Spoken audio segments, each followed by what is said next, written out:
पाकिस्तान के defence analyst खासे घबराए हुए हैं अग्नि 5 टेस्ट को लेकर। ग्लोबल टाइम्स ने अपने संपादकीय में कहा है कि भारत मिसाइल तकनीक का बड़ा खिलाड़ी बन चुका है। सेला टनल का हो गया, अग्नि 5 का हो गया, MIRV वाला, राइट। और जो INS जटायु का जो बेस है मालदीव्स के बिल्कुल नॉर्थ में, वो इनॉग्रेट कर दिया जल्दी जल्दी, एक हफ्ते में 3 चीजें हो गई। इंडिया के नक्शे को कभी आप गौर से देखिए, उसके नीचे छोटे छोटे डॉट हैं, जैसे नुक्ता होता है छोटा छोटा, वो कंट्रीज हैं, वो मुल्क हैं। ना उनके पास एटम बम है, ना वो ताकतवर हैं, ना वो बहुत मजबूत हैं। और इंडिया उस पे कब्जा करना चाहे तो दिनों की बात नहीं है सर, महीनों की बात नहीं है, चंद घंटों में उन मुल्कों पे इंडिया कब्जा कर सकता। बहुत से प्रोजेक्ट्स देखे हैं। अगर हम अपनी नेबर कंट्री भारत की बात करें, वहाँ पे जो मेजॉरिटी प्रोजेक्ट्स को लीड कर रही होती हैं वो खवातीन होती हैं। दिव्या पुत्री भी बोला जाता है, उन्होंने अपनी मिसाइल टेक्नोलॉजी में एक्सपर्टीज को बखूबी तौर पर दिखाया है और इस पूरे मिशन को उन्होंने लीड किया। सो इंडिया अपनी economy, defence, society, identity, religion, बहुत सारी चीजों के ऊपर एक कॉम्प्रिहेंसिव पैकेज दे रहा है। पाकिस्तान जब से पैदा हुआ है उसे आदत है कि किसी की गोद में खेलना है। पहले यूएस की गोद थी। पाकिस्तान में ये कंसेप्ट दिया जाता है कि अगर पाकिस्तान एटॉमिक पावर ना होता तो इंडिया हमला कर देता, कब्जा कर देता। ये है कि आप अपनी ह्यूमन रिसोर्स, मैन पावर को कैसे ट्रांसफॉर्म करते हैं और उन्हें क्या देते हैं। हमारे यहाँ जैसे साढ़े लीडर ने वो की कर दे रहे हैं, वो कहते हैं बैजो ट्विटर ते फेसबुक ते फेक न्यूज़ बनाई जाओ। पाकिस्तान की क्या बात कर रहे हैं आप? पाकिस्तान अब कहीं पे भी नहीं रहा।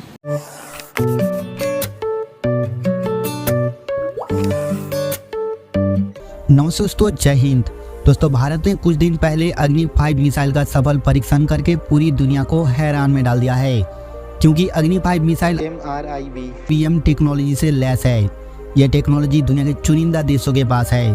अब भारत के पास इंटरकॉन्टिनेंटल बैलिस्टिक मिसाइल अग्नि 5 को देख चाइना के तेवर बदले बदले नजर आ रही है, क्योंकि चाइनीज मुखपत्र ग्लोबल टाइम ने अग्नि 5 के ऊपर बोलते हुए लिखा, एशिया के 2 बड़े महाशक्तियों को पश्चिमी देश लड़ाना चाहता है।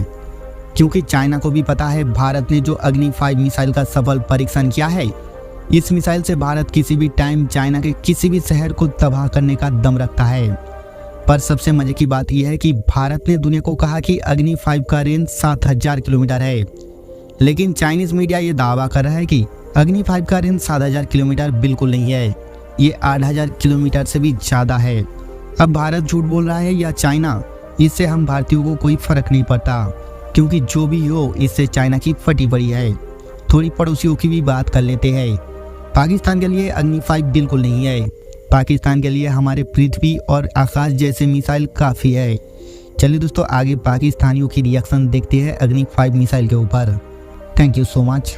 नाज़रीन, इंडिया ने आज पूरी दुनिया को हैरान और परेशान कर दिया है 6000 किलोमीटर रेंज वाले अग्नि 5 मिसाइल को टेस्ट करके, वो भी MIRV टेक्नोलॉजी के साथ।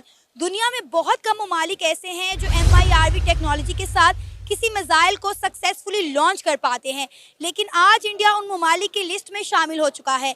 इंडिया की इस कामयाबी ये है कि आप अपनी ह्यूमन रिसोर्स, मैन पावर को कैसे ट्रांसफॉर्म करते हैं और उन्हें क्या देते हैं। हमारे यहाँ जैसे साढ़े लीडर ने वो की कर दे रहे हैं, वो कहते हैं बैजो ट्विटर ते फेसबुक ते फेक न्यूज़ बनाई जाओ और फैलाई जाओ, और उसका हम आपको 20-20 हज़ार देंगे, ठीक है, एंड देन 25-25 हज़ार देंगे। भाई, आप अपने ह्यूमन रिसोर्स को इतना अवेयर कर दो कि ह्यूमन रिसोर्स के लिए अपॉर्चुनिटीज़ निकालो, ठीक है। सो इंडिया के अंदर इसमें कोई शक नहीं है कि एक बहुत बड़ी तादाद है जो कि ये जो डेवलपमेंट्स हो रही हैं इससे सिंक नहीं है, लेकिन ऑब्वियसली एक हिस्से को तो सिंक होना पड़ता है, तो दूसरा उससे अटैच होगा ना। सो ये जो क्वेश्चन है कि अभी $5 ट्रिलियन की इकोनॉमी हो जाएगी, और देन डेफिनेटली ये सवाल हैं जो पाकिस्तान की पॉलिटिकल क्लास से पूछे जाने चाहिए। What force them not to convert the Pakistani people as a good human resource. हम क्यों अपने लोगों को एक अच्छी ह्यूमन रिसोर्स नहीं कर सके। ठीक है, आप फौज से अपनी लड़ाइयाँ लड़ते रहें, आप बाकी सारा कुछ करते रहें और आपस में लड़ते रहें, लेकिन अवाम का भी तो कुछ सोचें। अवाम के लिए आपने क्या किया हुआ?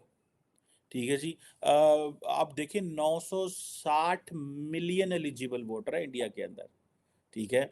तो जब अगर 960 मिलियन अगर एलिजिबल वोटर है इंडिया के अंदर, तो वो क्यों ना वो फिर अगर और वो 960 मिलियन वोट देता है अगर एक वजीर आज़म को, तो वो क्यों ना कश्मीर का स्टेटस बदले।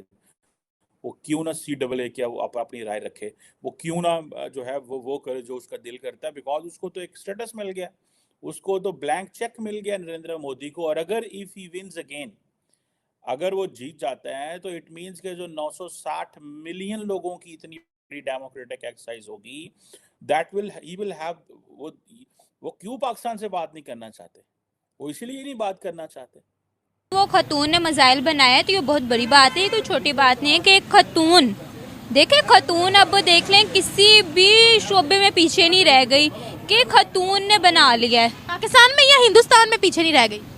पाकिस्तान की क्या बात कर रहे हैं आप, पाकिस्तान अब कहीं पे भी नहीं रहा।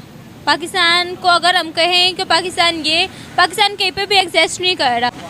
अगर हम यहाँ पे बात करें पाकिस्तान की जो नई CM है मरियम नवाज, वो भी तो एक खतून है, लेकिन मुझे नहीं लगता अभी तक सिर्फ वो सूखा बता रही हैं कि पाकिस्तान को ये कर वो कर, तो पाकिस्तान के लिए कुछ करेंगी ना ही उन्होंने कुछ करना है। वो सिर्फ सूखा बता सकती हैं, बातें बना सकती हैं और कुछ भी नहीं चाहते कि दूसरे प्राइम मिनिस्टर से बातें बनाई। ये चीज़ पे हम जो है ना इतना वो नहीं कर सकते, डिटेल्स हम नहीं बता सकते कि कौन मेरिट से ऊपर आता है।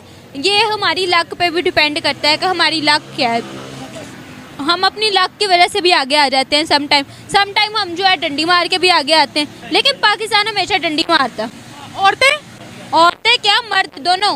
अच्छा, अगर हम भारत की बात करते हैं, वो खातूनों को, अपनी वुमेन को कितना एम्पावर करते हैं। ये बहुत बड़ा प्रोजेक्ट था जिसको लीड एक औरत ने किया है। देखें अभी आप रिसेंटली बात करें, नरेंद्र मोदी साहब ने वहाँ पे भारत में जितने भी बड़े यूट्यूबर्स हैं, नामवर यूट्यूबर्स को सबको उन्होंने जो है ना गोल्ड मेडल शेयर दिए, सबको उन्होंने इनाम दिए अच्छा काम करने पे। और पाकिस्तान में कौन किसी को कर रहा है? पाकिस्तानी यूट्यूबर्स को आपने देखा है? अगर आप बात करें यहाँ पे पाकिस्तान की खतून की, तो बात आप देखें, अगर सऊदी अरब की हम बात करें तो सऊदी अरब ने अपनी खवातीन को प्रॉपरली आज़ाद कर दिया है। उन्होंने कहा है कि हमारी खवातीन आज़ाद हैं, ये मर्दों के बराबर हैं, ये जो चाहे पहन सकती हैं, बाया ओढ़ना चाहे ओढ़ सकती हैं, शलवार कमीज पहने, पैंट पहने, जीन्स पहने, शर्ट पहने, जो मर्जी पहने, ये आज़ाद है। अगर वो इस्लामिक मुल्क जो है वो इतना मॉडर्न मुल्क बन सकते हैं, तो फिर पाकिस्तान की अब क्या बात कर रही है? पाकिस्तान में भी ऐसा होना चाहिए ना।